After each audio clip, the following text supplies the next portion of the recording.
هذا البرنامج برعاية الجيل ده ما تخافش عليه، واحنا هنكمل دعمنا ليه. البنك الأهلي المصري، بنك أهل مصر. الخطوة اللي انت تخطيها كمل وياك ترجع فيها، ارسم حلمك يلا بنيها، ارسم طيارة وترضيها، هتلاقي المسافات بتقرب، بس تجدعن يلا وجرب، والأتوبيس هيعدي عليك هيساعدك والحلم يقرب. كل محافظة وكل مدينة لو مشروع لسه بدرينا، ارمي حلمك بس علينا هيطلع للنور، الأتوبيس هيلف يدور ويقلب بطريقة نور، هيساعدك توصل لطريقك وتحس معاه بسرور.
هذا البرنامج برعاية الجيل ده ما تخافش عليه، واحنا هنكمل دعمنا ليه. البنك الأهلي المصري، بنك أهل مصر.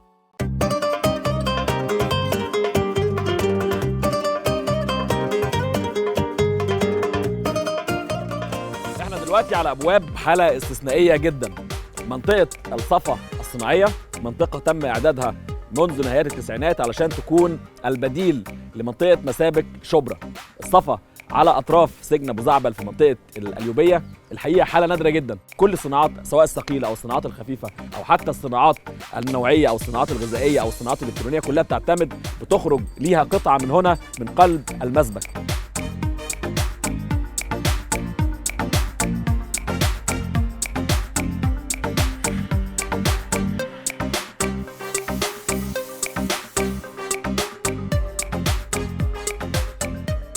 في البداية قول لنا حكاية مدينة الصفا. مدينة الصفا الصناعية أنشئت خصيصا لنقل مسابك شبرا الخيمة من الكتلة السكنية إلى خارجها، ودي أنشئت سنة تقريبا 2008. والله احنا كنا شغالين في شبرا وكده، وبعد كده اتنقلنا هنا عشان ربنا يوسع علينا والشغل وكده. كنا شغالين في شبرا الخيمة وكان معانا مصنعين في شبرا الخيمة مسبكين، وكنا مرخصين ومعانا اوراقنا تمام وشغالين، بس عشان موضوع تلوث هواء القاهره عملوا لنا المنطقه الصناعيه دي نقلونا فيها. ماشي، فلما اشتغلنا قدرنا نبني ونخش المنطقه ونحاول ونعمل، اشتغلنا في 2013 بس لكن في شويه حاجات لسه قدامنا يعني الموضوع لسه هنا مفيش صرف، المواصلات. فطبعا انا لو ما جبتش انا العمال اللي معايا مش هيجوا، زي ما انت شفت حضرتك الطريق بعيد بالنسبه للطريق اللي بره لغايه هنا، مشوار كبير، فانا لو ما جبتوش هو مش هيجي. وكان في بروتوكول لإنشاء هذه المدينة، والبروتوكول ده ينظم موضوع نقل المسابك من شبرا الخيمة إلى الصفا. ابتدينا نصرف ونجيب افران جديده. اشتغلت فتره على الفرن القديم واشتغلت بعد كده جبنا الفرن الجديده. طب بتنتج هنا ايه يعني في المسبك بتاعك؟ دي غطيان الصرف الصحي والقطع بتاعت خطوط الميه. خطوط الميه، الميه والصرف. الحاجات المواسير الصغيره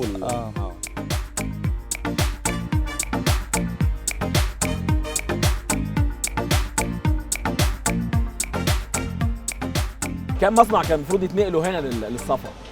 فوق ال 50 مصنع. فوق ال 50 مصنع. الأنشطة الرئيسية للمصانع اللي المفروض تتنقل هنا إيه؟ مسابك، اساسا مسابك. انت بتصنع ايه هنا؟ بصنع ألمونيا وزهر، قطع غيار مثلا مكن النسيج، المصاعد، الاسانسيرات، الحاجات المعادن اللي هي بتشتغل ألمونيا وزهر اللي هي ممكن تتعمل، هي دي اللي احنا بنعملها انت بنصنعها. شاري الارض دي من المحافظه؟ من المحافظه يعني المحافظه.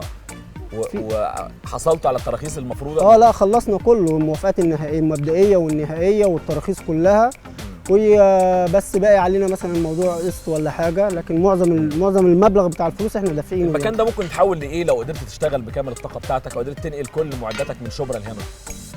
هيتحول لمسبك كبير، شركه كبيره، شركه المسبوكات الكبيره، مثلا بدل الفرن الصغير ده اغير مثلا اجيب فرن كهرباء، بس ده هيرجع للسوق نفسه. السوق عايز الشغل اللي يستوعب الامكانيات اللي انا عشان اوسع لازم يبقى فيه شغل. الفرن ده بتشتغل بفحم؟ لا بيشتغل بسولر. بالسولر، يعني الفرن بيشتغل بالسولر. بتعمل بتسيح الحديد، الظهر، حديد الظهر، نسيح حديد الظهر ونحوله لقطع غيار، اي مكن تشكله بقى لاي قطعه بتطلب منك. بالظبط، حسب السوق بقى، حسب انت تقريبا بيشتغل معاك كام عامل؟ والله انا بشتغل معايا حوالي، يعني انا واخويا ومعايا 2 كمان. بتعمل ايه بقى المسابق؟ المسابق بتعمل كل شيء، يعني ده خلاف ما ناس كتيره معلومات اللي عند الناس. المسابق دي بتخش في جميع الصناعات اللي ممكن تتخيلها، من صناعات خفيفه الى ثقيله، الى صناعه سيارات، صناعه معدات حربيه، صناعات الادويه، صناعات الغذائيه، كل الصناعات داخل فيها المسابق. ماكينات الصناعه ولا الصناعه نفسها؟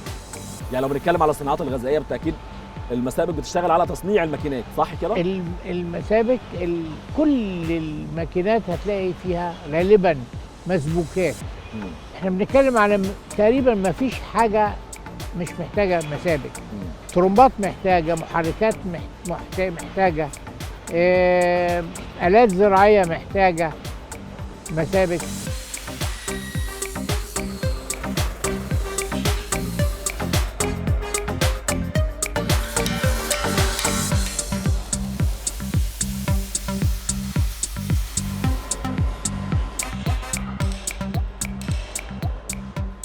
لو سألت حضرتك عن متوسط حجم الاستثمارات اللي موجودة في ال50 مسبك المفروض يتنقلوا لمنطقة الصفا، نقدر نقدرهم برقم مادي ملموس؟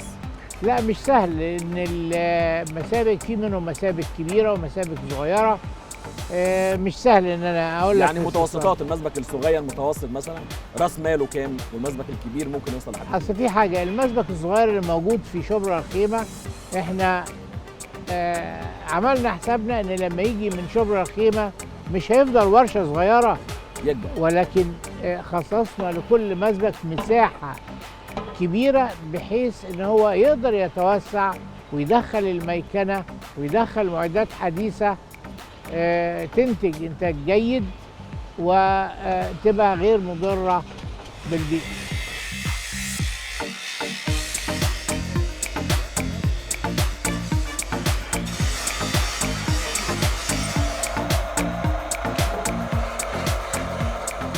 رحلة الوصول لهنا لأرض الصفا كانت رحلة شاقة جدا، والأكثر صعوبة هنا هو العثور على مصنع واحد يعمل. الحقيقة قدرنا نجمع عدد من المصانع بصعوبة شديدة جدا علشان ندخل ونصور ونشوف مشاكلهم ويقولوا أزمتهم بنفسهم. فالحقيقة احنا بنلاقي فيها فرصة علشان نقدر نتدخل ويقدر يكون لبرنامجنا دور علشان تكون اللحظة دي هي لحظة بداية لحل أزمة الصفا، وتكون الصفا يعني بتضم خيرة مسابك ومصانع مصر.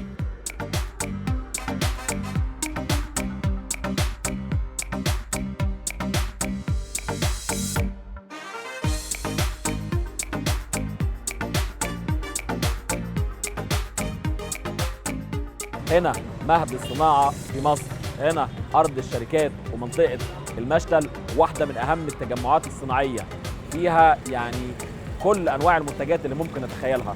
أنا بعتبر دي واحدة من أهم التجمعات الصناعية الطبيعية في مصر.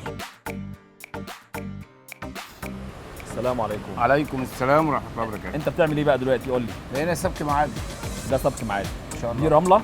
دي رملة ودي العدة اللي احنا بنشتغل بيها. دي العدة بتاعتك.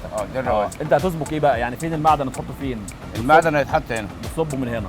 ده يتملي يبقى خلاص الشغل خلص. ده عباره، انت بتعمل ايه دلوقتي؟ ده ايه؟ دي اسطمبة مكعب. مكعب. اه بتعمل بيه بتاع ايه المكعب؟ بيطلع بالشكل النهائي. يعني ده منتج. ده المنتج اللي بيطلع من هنا. اللي بيطلع من هنا ده بتاع ايه بقى يا عم سيد؟ ده بيتعمل قوالب خرسانة. قوالب خرسانة. يعني انت بتصب انا بصب الاسطمبة بتاعت القالب الخرسانة. بتصب الاسطمبة. طب قول لي ده ايه بقى الحاجات اللي هي شبه الورد، الحاجات اللي هنا دي؟ ده نوع من انواع الرمل. دي رملة؟ ده رملة. اللي هي في الاخر ممكن تنتج حاجات زي كده؟ بالظبط كده. بيطلع المنتج بالشكل ده. ده المنتج بس ده مقاس صغير. ده مقاس اكبر. ده اللي معاك ده اكبر، انما هو ده كده. ده المنتج النهائي بتاعك. ده المنتج النهائي. ايوه. ودي ده نوع من انواع الرمل. طب قول لي بقى، انا شايف حديد كتير هنا في المنطقه. دي الخامات بتاعتنا اللي احنا بنشتغل بيها. انت بتصهر الحديد ده؟ بيتصهر ان شاء الله. الحراره هنا عاليه جدا. لا ده كده يعتبر الحراره منخفضه، لان احنا مشطبين من الساعه 3. شايفك حتى معلق حاجات في تانك هنا. ده التانك بتاع الزيت اللي احنا بنشتغل بيه. انت كده في حاجه جوه ولا ايه؟ لا كده الفرن فاضي. فرن فاضي. بتحط بقى الخامات دي جوه الفرن؟ الفرن بيدور وبنحط الخامات فيه. يسيح لدرجه حراره معينه. بعد ما بيسيح بنميل ياخد منه من هنا. بتصبها بقى فين؟ في الاستنباط. بتصبها في الاستنباط اللي هي اللي بره. طب ايه نوعيات المنتجات اللي يعني انا عايزك توريني المنتجات النهائيه بتاعتك يعني شفنا هنا حاجات دي طبعا اكيد انت بتصنع زيها. ايوه. بتصنع زي دي صح كده. ده ايه الاسطمبه اللي انا بشتغل عليها؟ دي اسطمبات. ده عباره عن ايه؟ ده عباره عن كوبلين بتاع نقل مثلا. ممكن نقل او ترمبه ميه او الحاجات دي كلها. في منتج نهائي منه هو موجود. اللي هو هنا لو عايز تشوفه. نشوف البديل بقى للسبكه او الصناعه هنا. البديل هو الاستيراد صح كده؟ البديل لايه؟ البديل للكوبل اللي انت بتصنعه. ايوه. ده مش اتقل من الثاني؟ ما هو ده النموذج اللي بشتغل عليه. دي الاسطمبه المونيا. الالمونيا ده زهر.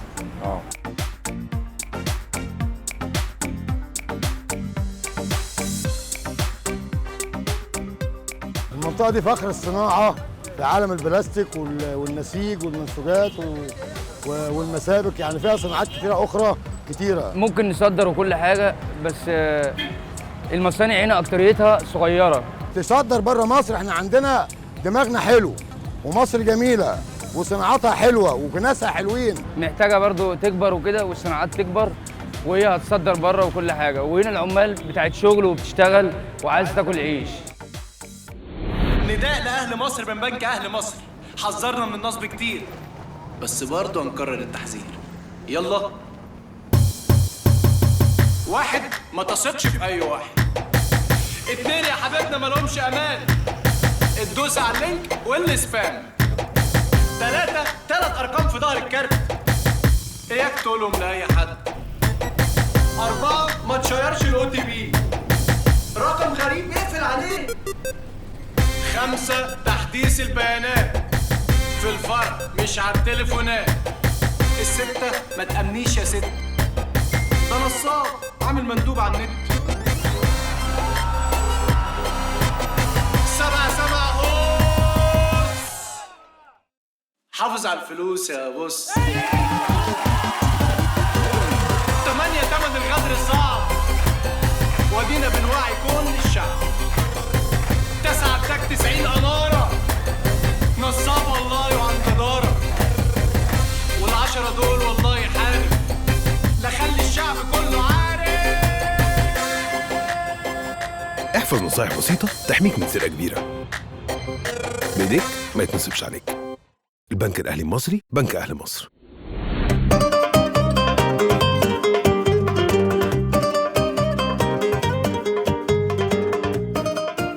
هنا في المنطقة الخلفية لمدينة بساتين إسماعيلية الصناعية، تم اعتمادها منطقة صناعية بالقرار رقم 494 لسنة 2017. الحقيقة القرار يفترض وهو قرار رئاسي، ويفترض أن يكون هذا القرار بداية مرحلة جديدة تماماً في تاريخ هذه المنطقة أو في الصناعة في محافظة الشرقية بشكل عام. الحقيقه هنا شفنا حجم الفرص الموجوده في هذه المدينه، حجم استثمارات متاح وموجود حاليا 750 مصنع بحجم استثمارات 4 مليار جنيه، قابل للقفز الى 15 مليار جنيه خلال عدد سنوات قليل جدا.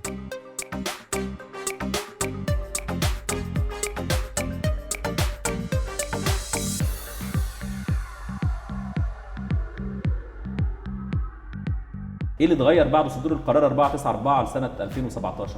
المستثمرين عملوا اللي عليهم ودفعوا ال 25% بتوع مستحقات الدوله اللي هو تسعير المتر على 220 جنيه.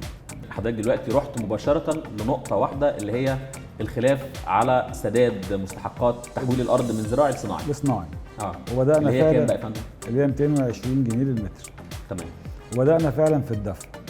المصنع ده اتأسس سنة 92 ولما جينا هنا كان منطقة صحراء كثبان رملية. ايه اللي اغراك تيجي هنا تحديدا؟ كان الخطة ان احنا نعمل مصنع مواسير ظهر مرن، مصنع مواسير ظهر مرن بيحتاج مساحة كبيرة جدا، لأن الخط الإنتاج طوله 450 متر غير عرضه يعني، فكان لابد من يكون في مساحة كبيرة. عشان كده اخترت منطقة بالمواصفات دي. قول لي بقى حضرتك بتنتج ايه هنا؟ هنا الشركة بتنتج ثلاث قطاعات. أكبر قطاع طبعا هو المواسير الظهر المرن، والمواسير الظهر المرن دي في جمهورية مصر العربية فيها مصنعين بس، المصنع ده وكان فيه قبل كده مصنع قطاع عام مازال قائم طبعا، والشرق الأوسط وأفريقيا كلها فيها 4، يعني الاثنين دول وفي 2 تانيين في السعودية. والصناعة دي صناعة استراتيجية، يعني دي ماسورة الظهر المرن ماسورة عمرها 100 عام.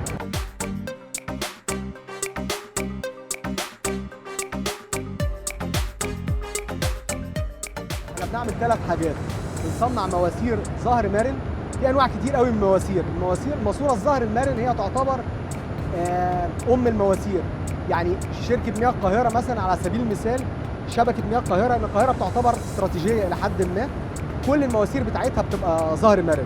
ده المنتج الاساسي بتاعنا. الى جانب المنتج ده بنعمل منتجين تانيين، بنعمل القطعة الخاصة اللي هي بتربط المواسير بعضها ببعض، وده منتج مكمل حقيقة، وبنعمل المحابس اللي هي بتعمل تحكم في حضرتك كنت بتقول لي في محبس تقريبا، المحبس الكبير حجمه قد ايه؟ احنا بنعمل هنا محابس اللي هي بنعمل كذا نوع محابس، بنعمل 16 نوع من انواع المحابس.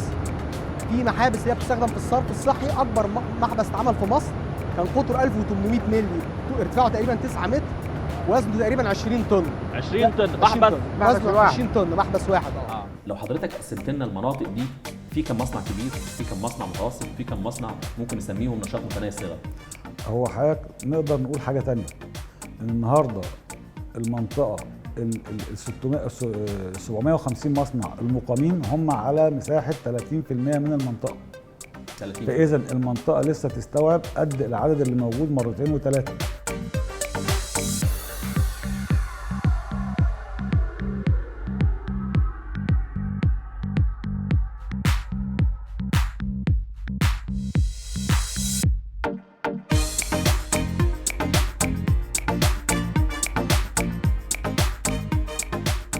الارض المستهدفه النهارده منطقه العكرشه، رغم ان اسمها يبدو غريب جدا، ولكن اكتشفنا ان العكرشه مهبط ثروات مهمه جدا ومنتجات كثيره جدا، وفيها يعني ما لا عين رأت من منتجات الحقيقه في صناعات البلاستيك وصناعات الحديد والنحاس وصناعات الملابس والمنسوجات واعاده تدوير كم كبير جدا من المنتجات.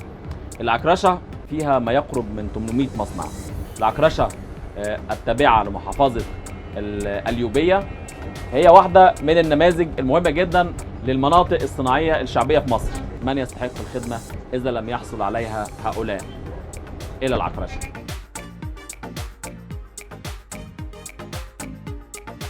المكان ده بقى عبارة عن إيه؟ المكان ده عبارة عن مصنع صغير لدرفلة الحديد. مصنع صغير لدرفلة الحديد. الحديد ده انتوا جايبينه يعني بتجيبوا المادة الخام ولا بتجيبوا الحديد ده بيعتبر مخلفات شركات احنا بنجيبها بندورها بنعيدها تاني لخوصة ومربعات والكلام. يعني دي كلها عبارة عن حديد خردة. مخلفات. مخلفات. بتتحول لإيه بقى؟ الخردة ده بيتحول لإيه؟ بتتحول لدرفلة زي كده. درفله بالنسبه للخوصه والمربعات. يعني ايه درفله معلش؟ درفله يعني بتخش تنصهر، بتخش بدرجه حراره معينه، يعني انت بتحول الحديد ده تاني لماده خام. حضرتك تيجي الماده الخام بتخش الفرن بتحول المنتج ده. لا فين الفرن؟ الفرن جوه. بتتحول المنتج ده اللي بيستخدم بقى في عمل البلكونات، عمل البوابات بتاعه البيوت. اللي هو الفولفولجيه. ايوه صح كده؟ ايوه كده. بيبان وشبابيك وكده. ايوه هو ده بالظبط. تمام. احنا بنصنع الماده الخام اللي بتتعمل منها البيبان والشبابيك. المصنع ده موجود من قد ايه؟ دخلنا دلوقتي حاجه 8 سنين. 8 سنين. بداتوا ازاي بقى؟ بدأنا زي ما أي واحد بيبدأ، اشترينا الأرض وبعد الأرض عملنا المشروع، بس الحمد لله رب العالمين بجهودنا الذاتية وقدرنا بنطور مع الوقت بدون قروض بدون أي حاجة. عندك خبرة في صناعة الحديد يعني؟ طبعا كنا شغالين في مصانع قبل كده. كنت شغال فين؟ الحاج جمال كان شغال في مصانع موجودة في الوراق. بس بعد كده قفلت وجينا بدأنا مشروعنا ده والحمد لله ربنا رضانا يعني.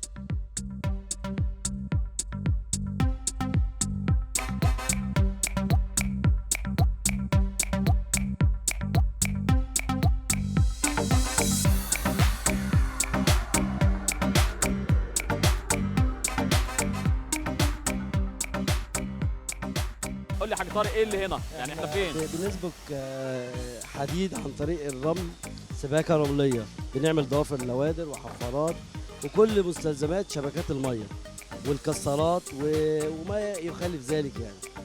وعندنا سباكه آلي وبنشتغل بالافران الحث الكهربائي. السباكه الآلي فين بقى يعني؟ السباكه الآلية عباره عن مكانات آلية بتشتغل بدون العامل عشان توفر عماله اذا عطلنا على عماله. انت هنا بتشتغل حسب يعني طلبيات ولا بتشتغل وبتطلع منتجاتك وتبيع بره في السوق؟ بيبقى في شغل في السوق وفي شغل طلبيات. يعني حاجه يعني قول لي انت بتنتج ايه بالتحديدا؟ عندك ايه المنتجات اللي بننتج؟ كل شغل اللوادر والحفارات والكسرات، وبننتج شبكات المياه والمحابس والشيكات البلد، كل ما هو يخص البنيه التحتيه.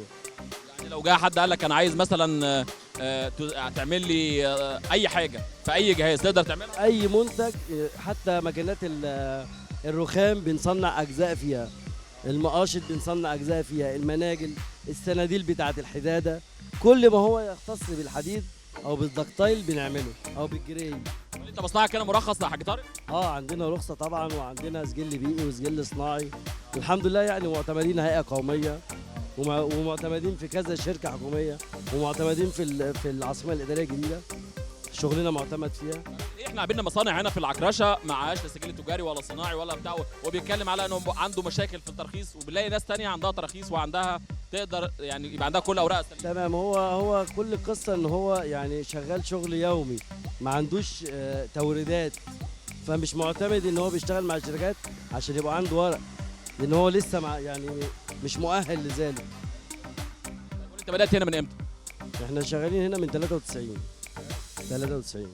يعني بداتوا كبار كده ولا بداتوا؟ لا لازم يبدا صغير الاول. الحمد لله احنا كنا بادئين بمساحه ارض 600 متر، النهارده عندنا ارض بتاع 3000 متر. تمام. وراس مال كان بادئ براس مال كام؟ يعني كنا بادئين براس مال بتاع 200,000، النهارده ما شاء الله معديين 5 مليون.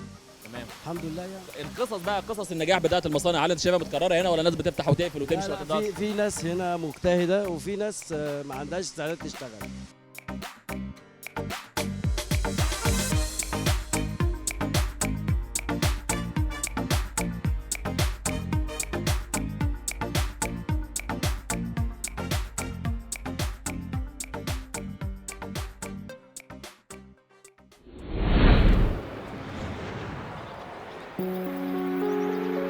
وادي اللي قلته عليه مش عاجبه العجب، مسك التراب ما بين ايديه وخلى دهب.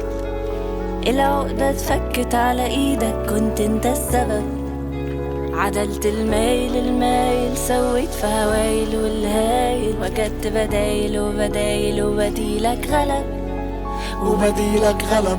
غلب. ياللي على العالم بتعلي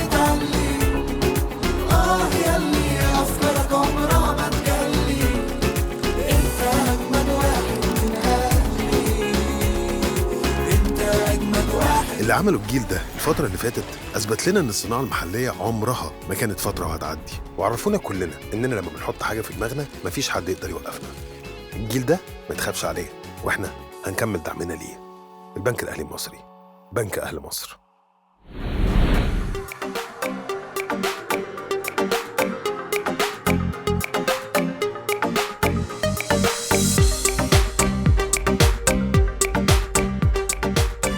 ممرات صناعية آمنة هتفضل فيها قيمة كبيرة جدا، حتى ولو كانت دلوقتي بتمثل يعني شكل من أشكال الماضي، صورة عتيقة جدا ولكنها صورة صناعية كبيرة جدا.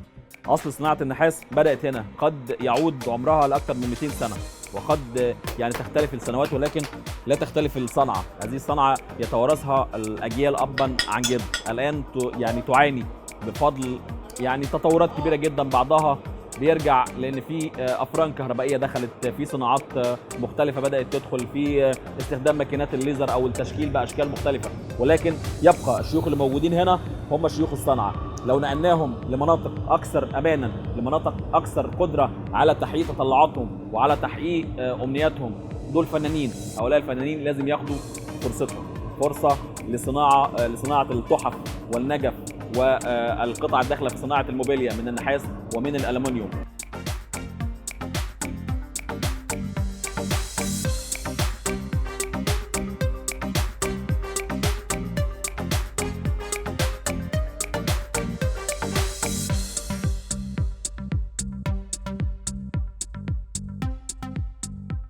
المدينة الصناعية اللي هي أبو دردار، منطقة أبو دردار ومنطقة اللبان بيبقى فيها أشهر المسابق. فيها بقى مسابق نحاس، كان شغل حنفيات زمان، دلوقتي طبعا بقى شغل تاني غير حنفيات، شغل ديكورات نحاس، شغل صب جلب، شبكات اللي هي بتبقى زي العواميد مثلا نحاس، كل ده بيصب معنا. قول لي بقى حضرتك انت بتصنع ايه هنا؟ احنا بنصنعه زهر ونحاس والومنيوم. بتصنع ايه يعني؟ قول لي نوع المنتج اللي انت بتطلعه. حسب الحاجه، قطع غيار مثلا لا حسب الشغل اللي بيجي لنا. يعني احنا ممكن نصب مثلا فوره من نحاس البسكوت بتاع شركات البسكوت، نحاس الرفاصات المراكب بتاعت البحر نحاس. ممكن نصب المونيا مثلا كده غير عربيات مثلا اتكسرت ملاش كده غير بنصبها. ممكن نصب الجلاب الحديد اللي هي بتاعت السحب، الحديد السحب بنصبها صح كده. واي حاجه مثلا ملاش كده غير بنصبها. انت بتتكلم على حاجات نوعيه جدا، حاجات مهمه جدا. حاجات مهمه. الصناعه دي اساسيه قوي، لا وضروريه. طبعا ورد علينا جميع الاشكال بتاعت الشغل، الصناعات، شغل نسيج، شغل صحي، شغل نحاس، شغل ألمونيا، جميع الاشكال اللي بتخطر على بالك بتاعت المكن، طرمبات، دربوكسات، اي مهنه اي صب بيبقى عندنا هنا موجود. بنصنع التحف والانتيكات من زمان، النجف والشمعدانات والاباليك والاستندات والسلالم بتاعت الفلل والتماثيل بتاعت الفلل. انت كنت بتقول لي قبل ما نصور، كنت بتقول لي هوليود كانت بتحرق شغل كتير من عندنا. بتاخد شغل ياما. يعمل فيلم عن روما ويجي نيرون يحرق روما، فجروا بيت فجروا بتاع، فبيبقى فيه البيت يبقى فيه الشغل بتاعنا وده اوض السفره والنوم والصالونات والانتريهات والحاجات دي. ما بيفجرش الايه عشان كده كان في طلب هنا كتير، طلبات كتيره. سبق وشفت شغلك في افلام عالميه او في حاجه؟ ياما والله. زي ايه كده؟ لا مش عارف احصر لك، لان انا بتفرج على الفيلم مش بنحفظ اسمه. لكن كل الحاجات دي تبقى موجوده في التلفزيون بنشوفها. دلوقتي بقى اتجهوا بقى لايه، الاماكن اللي هي بعيده عننا بيطوروا بقى. استاذ مصطفى، بما انك انت بقى يعني من شيوخ المهنه دي، عايز يعني نعمل ايه عشان خاطر نطلع نحافظ على العماله الماهره الموجوده ونطلع اجيال جديده؟ ومش في حضرتك مدارس صناعيه دلوقتي طالعه جديده بتعمل مسابق وبتعمل كده؟ طب ما تخليهم يجي ياخدوا فرق عندنا في الصيف ونعلمهم ازاي المسابق على اصولها بدل الورقه والقلم. لا احنا عايزين نعلمهم الخبره، شغل عملي، ان يجي يتعلم ازاي. ويعني انا مثلا بشتغل حضرتك النهارده، انا بشتغل نقاش بنقش على النحاس، واخد بالك؟ النهارده مش عارف اجيب صنايعي، انا مش عارف اجيب صنايعي لما انا سني ده في العمر ده كله وبقف انا اشتغل بايدي. طب هم الناس بره بيحبوا شغلنا عشان احنا بنشتغل يدوي، علشان احنا بنحب الشغل اليدوي. هم يقول لك احنا عندنا التكنولوجيا وكله بالليزر وبتاع، لا احنا عايزين اليدوي. وبيجي هنا كانوا بيتفرجوا علينا، امريكان يتفرجوا علينا علشان نعمل الشغل اليدوي.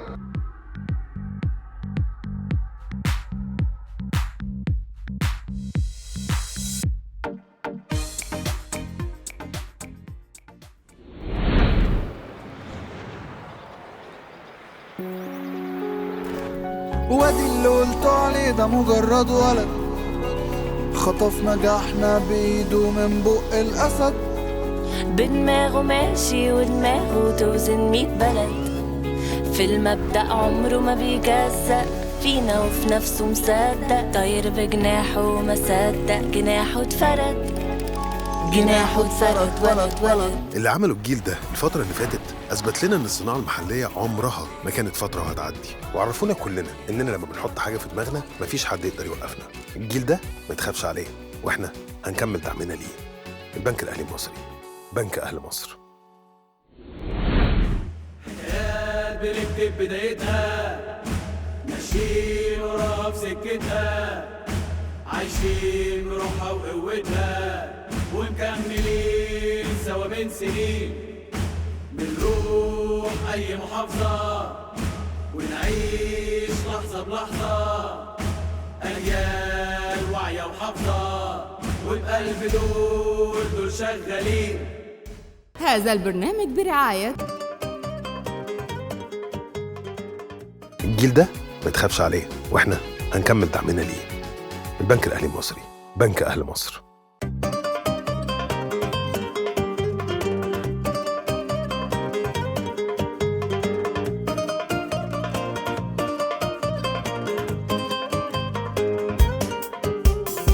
اكسسوار ونجف ورخام، كله بيحكي ويتحكى بيه، وحديد مصر لا يعلى عليه، مصنعنا دي مش عايزة كلام، مزرعنا تملي في تطوير، والأحذية بقى والسجاد، مشهد كل لما بيتعاد، نلقى أملنا في بكرة كبير، الأتوبيس بيلف كتير، عاللي بيشقى وعنده ضمير، لو فين بقى بيروح ليهم، لسه يا مصر الدنيا بخير، الأتوبيس بيلف كتير، عاللي بيشقى وعنده ضمير، لو فين بقى بيروح ليهم، لسه يا مصر الدنيا بخير.